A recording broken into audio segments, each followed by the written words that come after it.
Emma Parker was 38 years old. She lived in a quiet town called Springfield, Illinois. Emma worked as a librarian at a small community library. Her life was calm and organized. Every morning she walked to work, greeted the same people, and spent her day surrounded by books. Emma had been through difficult times in her life. She had once been married, but the marriage ended many years ago. Since then, she focused on her work and lived alone. Her friends often told her she should try to find love again. But Emma believed that part of her life was over. One autumn afternoon, a young man walked into the library. His name was Daniel Carter. He was 28 years old and had recently moved to Springfield from Austin, Texas. Daniel was an architecture student who came to the library to study and read books about design and history. At first, Emma only noticed him as another visitor. He was polite, quiet, and always greeted her with a warm smile. "Good afternoon," Daniel would say every day. "Good afternoon," Emma would reply, smiling politely. Soon, Daniel began asking Emma for help finding books. "Do you have any books about old American buildings?" he asked one day. Emma walked with him through the library shelves and showed him several books. "If you like architecture," she said, "you should also read about the history of Chicago's buildings." Daniel looked surprised. "You know a lot about this." Emma laughed softly. "I work in a library. Books are my friends." From that day, Daniel visited the library almost every afternoon. Sometimes they talked about books, sometimes about cities, and sometimes about life. One evening, while closing the library, Emma noticed Daniel still sitting at a table. "You're still here?" she asked. Daniel smiled. "I lost track of time." They walked outside together. The cool autumn wind moved the orange leaves along the street. "Would you like to get coffee?" Daniel asked gently. Emma hesitated. She noticed the difference in their ages. 10 years. She wondered what people would think. "I'm probably a little too old to be your coffee partner," she said with a small smile.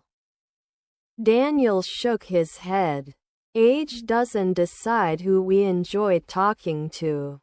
Emma laughed nervously, but she agreed. They walked to a small cafe called River Street Coffee. For 2 hours they talked. They spoke about music, travel, childhood memories, and dreams.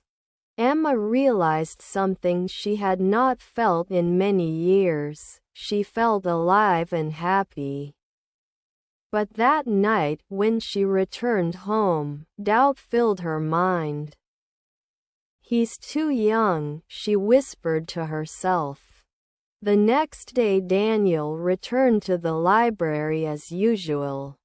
"Good afternoon, Emma," he said. She tried to behave normally, but Daniel noticed she seemed quiet. "Is everything okay?" he asked. Emma took a deep breath. "Daniel, I enjoyed our conversation yesterday. But I think we should remember that we are in different stages of life." Daniel looked at her calmly. "Emma, I know you're older than me. But I also know how I feel when I talk to you." You are kind, intelligent, and interesting. That matters more to me than numbers." Emma did not answer immediately. Over the next few weeks, Daniel continued visiting the library. Their conversations grew deeper and more meaningful. He told her about his dream to design buildings that would last for generations. She told him about the books that had shaped her life. One snowy evening in December, the library closed early because of a storm. Outside, the streets were covered in white snow. Daniel and Emma stood at the entrance. "Let me walk you home," Daniel said. As they walked through the quiet snowy street, Emma suddenly slipped on the ice. Daniel quickly caught her before she fell. They both laughed nervously. For a moment, they stood very close. Emma looked into his eyes. In that moment, she realized something important.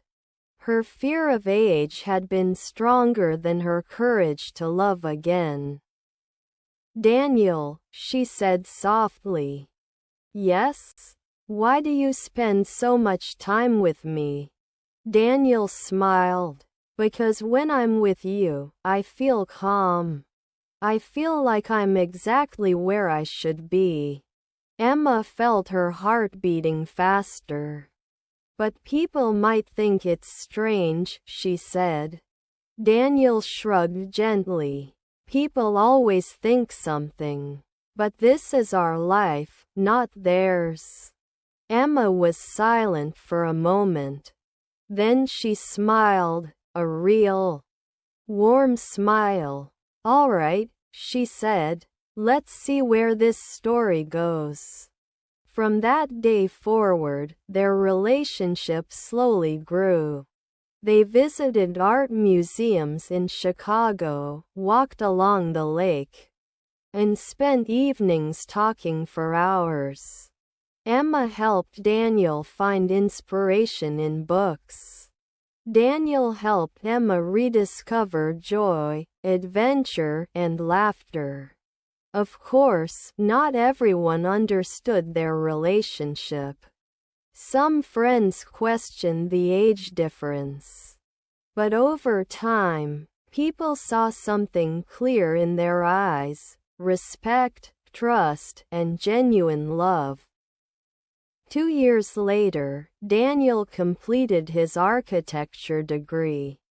On a warm summer evening, he invited Emma to a park in Springfield where they had often walked together. The sun was setting, painting the sky with orange and pink colors. Daniel took a deep breath. "Emma," he said, "you once told me that life writes the best stories." She nodded. "Well," he continued, smiling nervously, "I want the rest of my story to be with you." He took out a small ring. "Will you marry me?" Emma's eyes filled with tears. For many years she believed love had already passed her life. But sometimes life surprises us when we least expect it. "Yes," she whispered. And under the golden sunset of Springfield, Emma Parker said yes to a love that proved one simple truth. Real love is not measured by age. It is measured by the connection between two hearts.